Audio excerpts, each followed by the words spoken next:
দ্বিতীয়তে, যীশুখ্ৰীষ্টে কৰা কাৰ্যবোৰৰ জৰিয়তে আপোনাৰ আৰু মোলৈ আদৰ্শ এৰি থৈ গৈছিল। সেই বিষয়কেই পিতৰৰ পত্ৰত কোৱা হৈছে। যীশুৱে আমাৰ কাৰণেই আদৰ্শস্বৰূপে নিজৰ চলন ফুৰণসমূহ প্ৰকাশ কৰি থৈ গৈছে।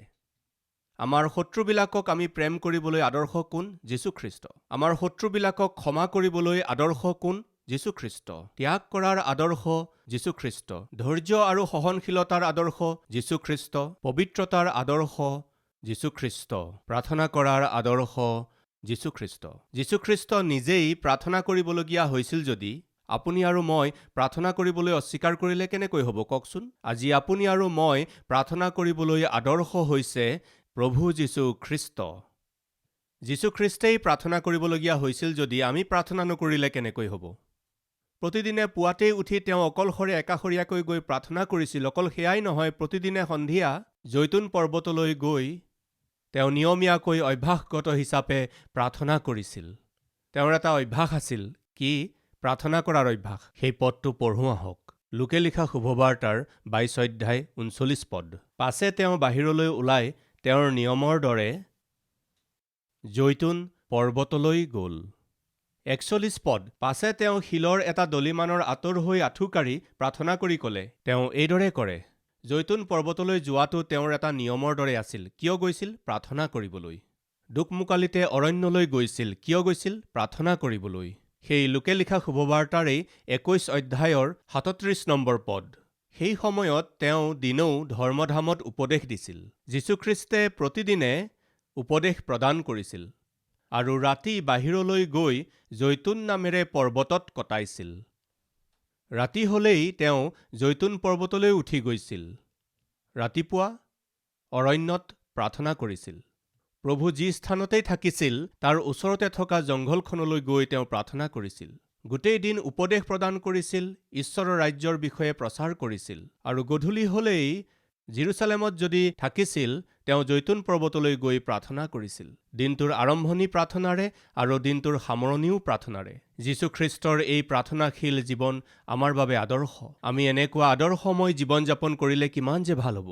দ্বিতীয়তে, আহক মাৰ্কে লিখা শুভবাৰ্তাৰ 1ম অধ্যায়টো চাওঁ। 1ম অধ্যায়ৰ 35 নম্বৰ পদটো পঢ়ো হওক।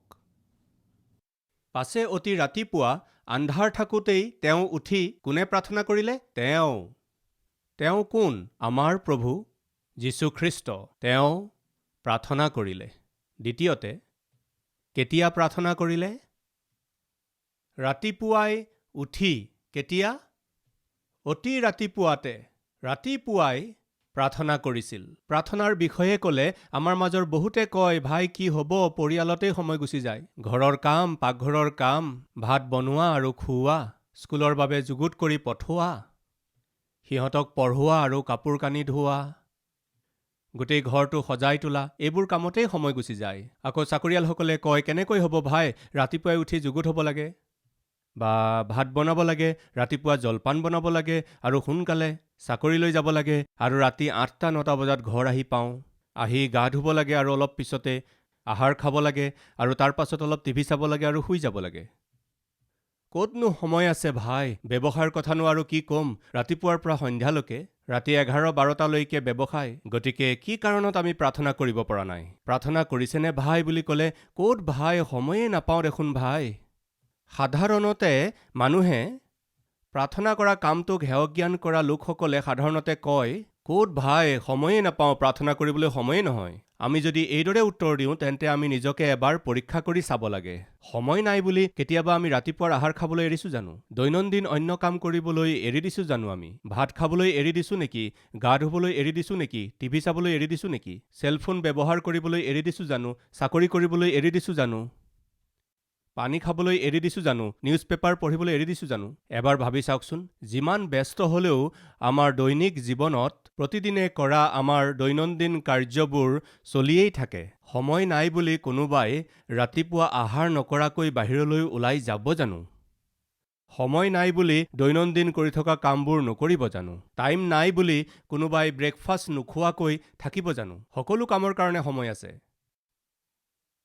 কিন্তু প্ৰাৰ্থনা কৰিবৰ কাৰণে সময় নাই বুলি যদি কৈ আছে তেন্তে অনুগ্ৰহ কৰি মন কৰিব, আচলতে সময় নোহোৱা নহয়, প্ৰাৰ্থনা কৰিবলৈ মনহে নাই। বাস্তৱিকতে আপুনি প্ৰাৰ্থনা কৰিবই লাগে তেনেকুৱা এটা মন আপোনাৰ নাই। আচল কথা সেইটো, মন থাকিলে বহুতো উপায় ওলাই যায়। আচলতে প্ৰাৰ্থনাৰ প্ৰয়োজনীয়তানো কি? প্ৰাৰ্থনাৰ আটাইতকৈ প্ৰয়োজন কথাটো কি? সেই কথা যীশুখ্ৰীষ্টে ইয়াত কৈছে। অতি ৰাতিপুৱাতে উঠি কিয় প্ৰয়োজন আছে? কিহৰ ইমান প্ৰয়োজন আছে? প্ৰাৰ্থনা কৰাৰ প্ৰয়োজন আছে। কিমান প্ৰয়োজন? বহুত প্ৰয়োজন। আপুনি বুজি পাইছেনে? প্ৰভু যীশুখ্ৰীষ্টে ৰাতিপুৱাই উঠি কি কৰিছিল? প্ৰাৰ্থনা কৰিছিল। যিজন ব্যক্তিক আমি আটাইতকৈ বেছি মৰম কৰোঁ, সেইজন ব্যক্তিৰ সৈতেইতো আমি দিনটো আৰম্ভ কৰোঁ। আজিকালি কিছুমান মানুহ মানে বহুতো মানুহে এটা সময়ত আত্মিক লোকসকলে ৰাতিপুৱাই শুই উঠি বাইবেলখন বিচাৰিছিল আৰু বাইবেলখন মুকলি কৰি লৈ পঢ়িবলৈ ধৰিছিল। ৰাতিপুৱাই সাৰ পাই উঠি বিচনাৰ পৰা নামি আঁঠু লৈ প্ৰাৰ্থনা কৰিবলৈ তেওঁলোকে ভাল পায়। এবাৰ মই ট্ৰেইনেৰে যাত্ৰা কৰি থাকোঁতে ৰাতিপুৱা ৩-৪টামান বজাত ট্ৰেইন চলি আছিল। সেইজন ঈশ্বৰৰ কোনোবা সেৱক নে কোন নাজানো, সেই ৰেলৱেতেই হয়, প্লেটফৰ্মৰ ওপৰতেই আঁঠু লৈ তেওঁ বাইবেল মুকলি কৰি পঢ়ি আছিল। বৰ ভাল লাগিল। কিন্তু দুৰ্ভাগ্যবশতঃ আজিৰ এই শেষ কালত এনেকুৱা দৃশ্য দেখিবলৈ কমকৈ পোৱা যায়। ৰাতিপুৱা শুই উঠিয়েই আঁঠু লোৱা, ৰাতিপুৱা শুই উঠিয়েই বাইবেল পঢ়িবলৈ লোৱা কম হৈ যাবলৈ ধৰিছে। যিজন ব্যক্তিক আপুনি আটাইতকৈ বেছি ভাল পায়, যিজন ব্যক্তিক আপুনি আগস্থান দিয়ে, যিজন ব্যক্তিক আপুনি প্ৰাথমিকতা দিয়ে, তেওঁৰ সৈতেইতো আপুনি দিনটো আৰম্ভণি কৰিব। গতিকে মই আপোনাক সুধিছোঁ, আপুনি কিহেৰে দিনটো আৰম্ভ কৰে? চিগাৰেট খাই? ৰাতিপুৱা শুই উঠিয়েই আপুনি কি বিচাৰে? প্ৰথমে হয় চিগাৰেটৰ পেকেট আৰু মাচিছৰ পেকেট। সেই সকলো ওচৰতে থাকিব লাগিব। যিজন লোক চিগাৰেটৰ গোলাম হৈ গ'ল, তাৰ দাস হৈ গ'ল, তেওঁ নিজৰ দিনটো চিগাৰেটেৰে আৰম্ভ কৰে। মদ্যপান কৰা লোকে নিজৰ দিনটো মদৰ বটলেৰে মদ্যপান কৰি আৰম্ভ কৰে। আজি কিছুমান লোক অশ্লীল চিনেমাৰ আসক্ত হৈ পৰিছে, দাস হৈ পৰিছে। ৰাতিপুৱা শুই উঠিয়েই অশ্লীল চিনেমাৰে, অশ্লীল জীৱনেৰে নিজৰ দিনটো আৰম্ভ কৰা লোক নাই জানো?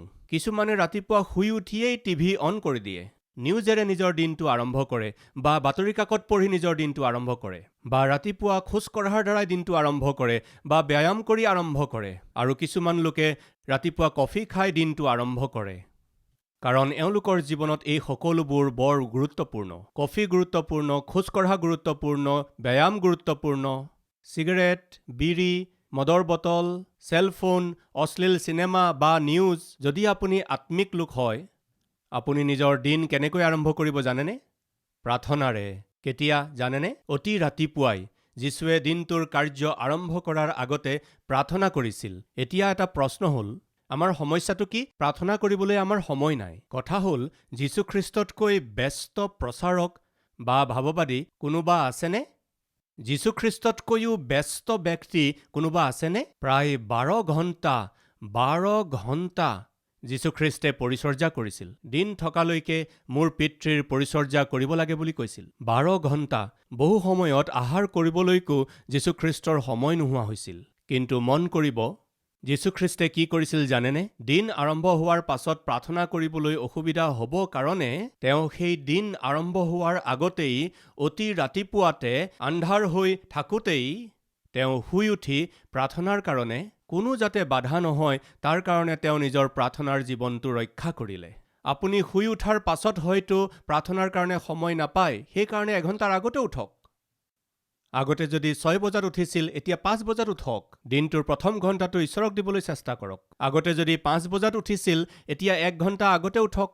ঈশ্বৰৰ এজন দাসে কৈছিল, সাধাৰণতে মানুহৰ জীৱনত লাভ কৰা সকলোবোৰ জয়তকৈ মহান জয় হৈছে কম্বলখনৰ ওপৰত জয় বুলি কৈছিল। আজি আমাৰ মাজৰ বহুতো লোকে ভাবে, আৰু অলপ ভৰি কুচাই, আৰু অলপ শুই লওঁ বুলি মনতে ভাবি বিচনাত ইকাটি সিকাটিকৈ কটাই বাইবেলে কৈছে, হে এলেহুৱাবিলাক, পৰুৱাবোৰলৈ চোৱা আৰু জ্ঞানী হোৱা। আৰু অলপমান টোপনি, আৰু অলপমান শুই লওঁ বুলি ভাবি বিচনাত ইকাটি সিকাটিকৈ থাকিলে দৰিদ্ৰতা আহিব। যীশুখ্ৰীষ্ট এলেহুৱা নাছিল। যীশুখ্ৰীষ্ট বৰ উদ্যোগী আছিল, বৰ দায়িত্বশীল ব্যক্তি আছিল।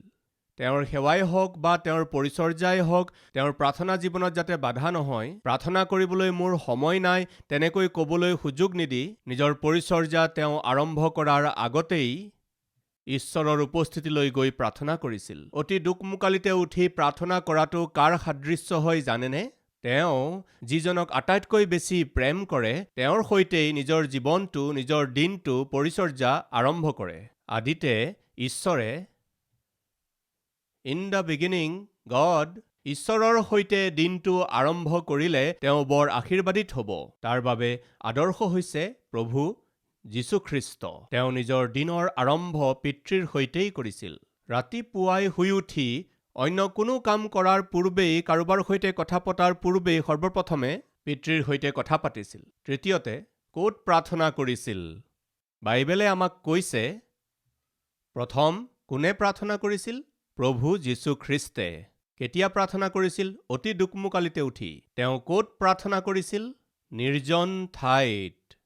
আমাৰ মাজৰ বহুতো লোকৰ সমস্যাটো হৈছে আমাৰ প্ৰাৰ্থনা কৰিবলৈ মন আছে, কিন্তু ভাল ঠাই এডোখৰ মোৰ নাই ভাই, সুবিধাজনক ঠাই এডোখৰ মোৰ নাই। আমাৰ ঘৰত এটা সৰু কোঠা, তাতেই মোৰ স্বামী, মোৰ সন্তান, মই, ভাই বা ভনী থাকিলে তেওঁলোক থাকে।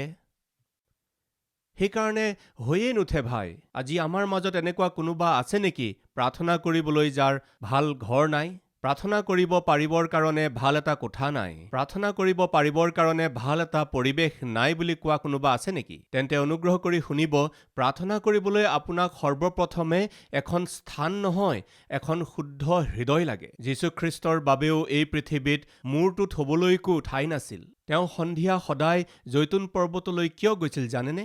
তেওঁৰ ঘৰ নাছিল। এই সংসাৰত যীশুখ্ৰীষ্টৰ নিজৰ ঘৰ নাছিল। যীশুখ্ৰীষ্টৰ ওচৰলৈ দুজন শিষ্যই আহি সুধিবলৈ ধৰিলে, প্ৰভু আপুনি ক'ত থাকে? আমিও আহি আপোনাৰ সৈতে থাকিম। এইবুলি কওঁতে তেওঁ ক'লে, চৰাইৰ বাঁহ আছে, শিয়ালৰো থাকিবলৈ গাঁত আছে, কিন্তু মানুহৰ পুত্ৰই মূৰ থ'বলৈকো এই পৃথিৱীত অকণো ঠাই নাই। বুজিছেনে? তথাপিতো প্ৰভু যীশুৱে অতি দুকমোকালিতে উঠি ক'ত প্ৰাৰ্থনা কৰিছিল? নিৰ্জন ঠাইলৈ গৈ প্ৰাৰ্থনা কৰিছিল। কাৰণ কি? কাৰণ সেয়া তেওঁৰ তৃষ্ণা আছিল, হৃদয়ৰ ভোক আছিল। তেওঁ সেই স্থান বাছি লৈছিল। কেনেকুৱা ঠাই? নিৰ্জন ঠাই। সেই নিৰ্জন ঠাইত, সেই পাহাৰৰ ওচৰত কোনো এখন ঠাইত এটা চুকত থকা শিলৰ ওচৰলৈ গৈ তেওঁ প্ৰাৰ্থনা কৰিলে। গতিকে নক'ব যে প্ৰাৰ্থনা কৰিবলৈ মোৰ মন আছে, কিন্তু প্ৰাৰ্থনা কৰিবলৈ ভাল ঠাই এখন মোৰ নাই বুলি নক'ব মোৰ প্ৰিয় ভাই ভনীসকল। মই কলেজত পঢ়ি থকাৰ সময়ত ঘণ্টা ঘণ্টা ধৰি প্ৰাৰ্থনা কৰিছিলোঁ। ঘণ্টা ঘণ্টা প্ৰাৰ্থনা কৰাৰ স্থান কি জানেনে? হোষ্টেলত থকাৰ সময়ত হোষ্টেলৰ সকলোবোৰে গা ধোৱাৰ পাছত, তেওঁলোক শোৱাৰ পাছত 10-11টা বজাত মই উঠি বাথৰুমটো ভালকৈ ধুই, সেই বাথৰুমটো ভালকৈ মুচি তাতেই আঁঠু লৈ মই বহুবাৰ প্ৰাৰ্থনা কৰিছিলোঁ। বাথৰুম, টয়লেটতো বহুতবাৰ প্ৰাৰ্থনা কৰিছিলোঁ। বাছষ্টেণ্ডতো প্ৰাৰ্থনা কৰাৰ বহুত সুযোগ আছে। বাছষ্টেণ্ডত বহুতে আপুনি নিশ্চয় দেখিছে চিমেণ্টৰ যি বেঞ্চ থাকে, মই ষ্টুডেণ্ট হৈ থাকোঁতে সেই বেঞ্চৰ কাষতে আঁঠু লৈ প্ৰাৰ্থনা কৰাৰ অভিজ্ঞতা বহুত আছে। আজি সতীশ কুমাৰে ইমান ডাঙৰ পৰিচৰ্যা কৰাৰ কাৰণ কি জানেনে? ষ্টুডেণ্ট হৈ থাকোঁতে মই কৰা প্ৰাৰ্থনাবোৰ। এইদৰে মই সদায় প্ৰাৰ্থনা কৰিছিলোঁ। হায়দৰাবাদলৈ মই যেতিয়া আহিলোঁ, প্ৰতিদিনে সন্ধিয়া প্ৰাৰ্থনা কৰাৰ ঠাই কি আছিল জানেনে?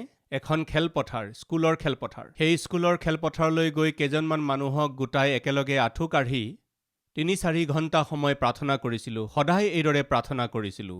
কেইবাবাৰো পুলিচবিলাকে আহি জীপত আহি, পেট্ৰলিং কৰা জীপত আহি আমাক তেওঁলোকে ভয় খুৱাইছিল। পিছত তেওঁলোকে বুজি পাই গৈছিল, কি কৰি আছা তোমালোকে? এই সময়ত আমি প্ৰাৰ্থনা কৰি আছোঁ। সেই সময়ত এইদৰে প্ৰাৰ্থনা কৰাটো আচৰিত কথা আছিল। এইদৰেহে কালবাৰীৰ পৰিচৰ্যা আৰম্ভ হৈছিল। গতিকে নক'ব, মোৰ হাতত সময় থকা হ'লে মই বহুত প্ৰাৰ্থনা কৰিলোহেঁতেন বুলি নক'ব। মই যি ঘৰত আছিলোঁ তাৰ ছাদলৈ গৈ প্ৰায়েই হাড় কঁপোৱা জাৰতো কঁপি কঁপি প্ৰাৰ্থনা কৰাৰ অভিজ্ঞতা বহুত আছে। প্ৰাৰ্থনা কৰিবই লাগিব।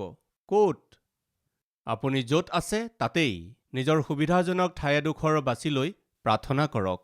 শেষত চতুৰ্থটো বিষয়, কেনেকৈ প্ৰাৰ্থনা কৰিছিল সেইটোও ক'ব লাগিব।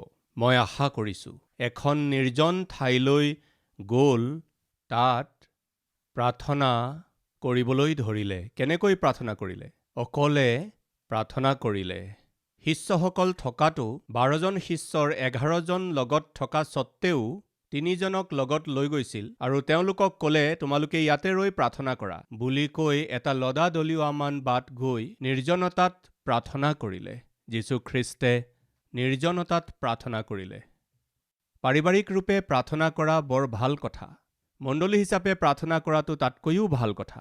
পৰিচৰ্যাত প্ৰাৰ্থনা কৰা, সেৱকসকলৰ সৈতে প্ৰাৰ্থনা কৰা, বহুত লোকৰ সৈতে প্ৰাৰ্থনা কৰা বৰ ভাল কথা। কিন্তু এই সকলোবোৰতকৈ শ্ৰেষ্ঠ হৈছে নিৰ্জনতাত কৰা প্ৰাৰ্থনা। কেনেকৈ প্ৰাৰ্থনা কৰিছিল? নিৰ্জনতাত প্ৰাৰ্থনা কৰিছিল। আপুনি নিৰ্জনতাত কিয় প্ৰাৰ্থনা কৰিব লাগে? আপুনি স্বামী হ'ব পাৰে, ভাৰ্যা হ'ব পাৰে, আপুনি পুত্ৰ পুত্ৰী হ'ব পাৰে, সেৱক সেৱিকা হ'ব পাৰে। আপুনি যোনেই নহওক, নিৰ্জনভাৱে কিয় প্ৰাৰ্থনা কৰিব লাগে? আপুনি যদি ব্যক্তিগতভাৱে কিবা ক'ব বিচাৰে তেন্তে কাৰ কাৰণে অপেক্ষা কৰে? ধৰক এজন অফিচাৰৰ সৈতে আপুনি ব্যক্তিগত কিবা কথা পাতিব বিচাৰিছে। আপুনি কালৈ অপেক্ষা কৰিব? তেওঁৰ আগত বহি থকাজন কেতিয়া উঠিব? তেওঁ কেতিয়া যাব? অন্য মানুহ এজন থাকিলেও মুখ নোখোলে। কিয়? ব্যক্তিগত কথা। প্ৰাৰ্থনাত আপুনি কাৰ সৈতে কথা পাতে? কোনোবা অফিচাৰৰ সৈতে নহয়। গোটেই বিশ্বৰ ওপৰত শাসন কৰোঁতা ৰজাৰো ৰজা, প্ৰভুৰো প্ৰভু, পিতৃ ঈশ্বৰৰ সৈতে আপুনি কথা পাতে। এইদৰে আপুনি অকলশৰে গৈ কথা পাতিলে 1 নম্বৰ প্ৰাইভেচি হয়, 2 নম্বৰ আপুনি ব্যক্তিগত কথা পাতিব পাৰিব, 3 নম্বৰতে আপুনি মনৰ বেজাৰবোৰ ভাঙি ক'ব পাৰিব, মনৰ গধুৰ বোজাবোৰ উলিয়াব পাৰিব, নিজৰ দায়িত্ববোৰৰ কথা ক'ব পাৰিব, নিজৰ গোটেই জীৱনটো উদঙাই দিব পাৰিব। কেতিয়া? নিৰ্জনতাত থাকিলে। চকু পানী টুকিব পাৰিব। ভগ্ন হৃদয়েৰে ক্ৰন্দন কৰি প্ৰাৰ্থনা কৰিব পাৰিব। নিৰ্জনতাত তেওঁৰ সৈতে কথা পাতিলে আপুনি অন্তৰৰ কথাবোৰ ক'ব পাৰিব। যেতিয়া আমাৰ আশে-পাশে বহুতো মানুহ থাকে তেতিয়া অন্তৰ খুলি প্ৰভুক আমি সকলো ক'ব নোৱাৰোঁ। আমি প্ৰায়ে এনেকুৱা কিছুমান পৰিস্থিতিৰ মাজেৰে যাওঁ যিবোৰ আনক ক'ব নোৱাৰি, আৰু তাৰ বিষয়ে বহুতৰ আগত প্ৰাৰ্থনাও কৰিব নোৱাৰি। মুখ খুলি ডাঙৰ ডাঙৰকৈ প্ৰাৰ্থনা কৰিব নোৱাৰি। প্ৰিয় ভাই ভনীসকল, আপুনি নিৰ্জনতাত প্ৰভুক লগ ধৰাটো বৰ দৰকাৰী কথা। এইদৰে নিৰ্জনতাত প্ৰভুক লগ ধৰিলে পোৱা আৰু এটা আশীৰ্বাদ হৈছে ব্যাকুলতাৰ পৰা বাচি থাকিব পাৰি। খেলিমেলিবোৰ নাথাকিব। প্ৰভুৰ সৈতে বাধাহীনভাৱে আপুনি কথা পাতিব পাৰিব। সাধাৰণতে আমি যেতিয়া পাৰিবাৰিক প্ৰাৰ্থনা কৰোঁ তেতিয়া দেখিবলৈ পোৱা এটা বাস্তৱিক কথা কি আছে? প্ৰাৰ্থনা সোনকালে শেষ কৰিম বুলি ভবা লোকসকলে অলপ সময় প্ৰাৰ্থনা কৰিয়েই সামৰণি মাৰে। সোনকালে প্ৰাৰ্থনা শেষ কৰিলে আমাৰ ল'ৰা-ছোৱালীবিলাকেও বৰ ভাল পায়। মোৰ ল'ৰালি কালত যেতিয়া গোটেই পৰিয়ালে মিলি একেলগে প্ৰাৰ্থনা কৰিছিলোঁ আৰু বৰমাই আগ ধৰিছিল, তেওঁৰ নাম ডক্টৰ কল্যাণী। গোটেই দিনটো ডাক্তৰী দায়িত্ব পালন কৰি আহি ডাক্তৰ হিচাপে চিকিৎসা কৰি সন্ধিয়া হওঁতে তেওঁ আমাক সকলোকে বহুৱাইছিল। আমি সকলোৱে বহিবই লাগিছিল। ৰাতিপুৱা হস্পিতাললৈ গ'লে সেয়া ৰোগীয়েই হওক বা লগৰ ডক্তৰ বা কম্পাউণ্ডাৰ হওক, তেওঁলোকেও প্ৰাৰ্থনা কৰিব লগা হৈছিল। হস্পিতালত সন্ধিয়াও প্ৰাৰ্থনা কৰিব লাগিছিল। সেইবোৰ সকলো কৰি আহি ঘৰত আমাক সকলোকে বহুৱাই লৈ প্ৰাৰ্থনা আৰম্ভ কৰিছিল। আপুনি বিশ্বাস কৰক, 1 মিনিট বা 2 মিনিট বা 4 মিনিট বা 20 মিনিট নহয়, প্ৰত্যেকৰে কাৰণে প্ৰত্যেকৰে নাম লৈ লৈ প্ৰাৰ্থনা কৰি থাকে। কেতিয়া শেষ হ'ব, কেতিয়া শেষ হ'ব, কেতিয়া শেষ হ'ব, এইদৰে আমি ইংগিত দিছিলোঁ। কাৰণ আমি প্ৰাৰ্থনাৰ মূল্য বুজা নাছিলোঁ। প্ৰাৰ্থনাৰ প্ৰতি আমাৰ শ্ৰদ্ধা নাছিল।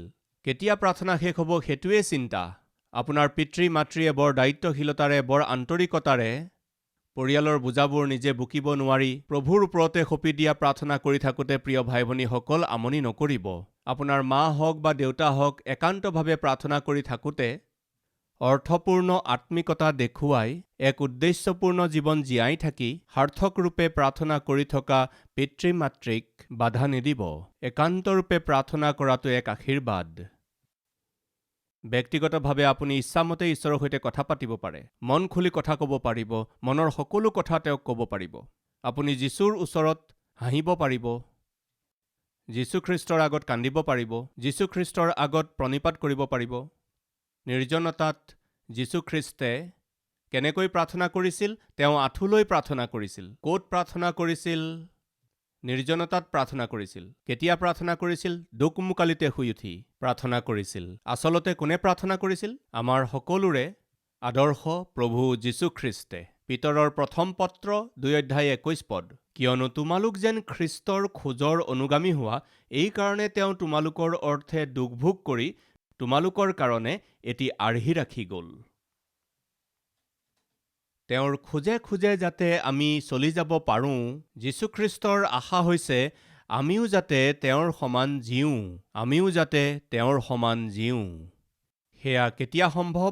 প্ৰভুৰ সমান প্ৰাৰ্থনা কৰিলে, প্ৰভুৰ সমান প্ৰেম কৰিলে, প্ৰভুৰ সমান পবিত্ৰভাৱে জীৱন যাপন কৰিলেহে এয়া সম্ভৱ। কোনে প্ৰাৰ্থনা কৰিছিল, কেতিয়া প্ৰাৰ্থনা কৰিছিল, ক'ত প্ৰাৰ্থনা কৰিছিল, কেনেকৈ প্ৰাৰ্থনা কৰিছিল, এই 4টা বহুমূলীয়া বিষয় আমি প্ৰভু যীশুখ্ৰীষ্টৰ প্ৰাৰ্থনাশীল জীৱনৰ দ্বাৰা শিকিবলৈ পাইছোঁ। আজি আমি এটা ভাল সিদ্ধান্ত ল'মনে? আহক আমি প্ৰাৰ্থনা কৰোঁ।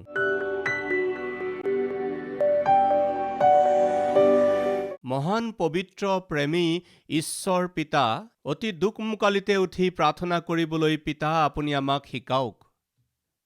নিৰ্জনতাত যাতে আমি প্ৰাৰ্থনা কৰিব পাৰোঁ, আমাৰ তেনেকুৱা অভ্যাস কৰিবলৈ আমাক শিকাওক। পাৰিবাৰিক ৰূপে প্ৰাৰ্থনা কৰিবলৈ আৰু মণ্ডলীত সেৱকৰ সৈতে বা এজন বা দুজনৰ সৈতে একেলগে প্ৰাৰ্থনা কৰিলে আশীৰ্বাদ আছে, কিন্তু নিৰ্জনতাত আপোনাৰ উপস্থিতিত থাকি চকু পানী টুকি প্ৰাৰ্থনা কৰাটো বৰ দৰকাৰী। এই সত্যক জানি উঠাৰ পিছত পিতা, আমাৰ প্ৰাৰ্থনা জীৱনটো ঠিক কৰিবলৈ আমাক সহায় কৰক। ক'ত প্ৰাৰ্থনা কৰিব লাগে? য'ত আছে তাতেই। কিন্তু প্ৰাৰ্থনা কৰিবলৈ মন থাকিব লাগিব। তেতিয়া প্ৰাৰ্থনা কৰিবলৈ ঠাইৰ অভাৱ কেতিয়াও নহ'ব, এয়া সত্য। পিতৃ আজি কাৰ কাৰ সৈতে কি কি দৃষ্টিকোণেৰে কথা ক'লে মই নাজানো, কিন্তু শুনাবিলাকে জানে। এই বাৰ্তাটো যাতে তেওঁলোকে নাপাহৰে, ইয়াক নিজৰ হৃদয়ত সুৰক্ষিতভাৱে ৰাখি আমি যেতিয়ালৈকে জীয়াই থাকিম, পিতা, প্ৰাৰ্থনা যোদ্ধাৰ নিচিনাকৈ, পবিত্ৰসকলৰ নিচিনাকৈ, ফলপূৰ্ণ জীৱন যাপন কৰাবিলাকৰ নিচিনাকৈ মোক আৰু আমাক সকলোকে পিতা যুগুত কৰক। আমাৰ জীৱনবোৰক আশীৰ্বাদিত কৰক। যীশুখ্ৰীষ্টৰ নামত মাগিছোঁ হে পিতা, আমেন।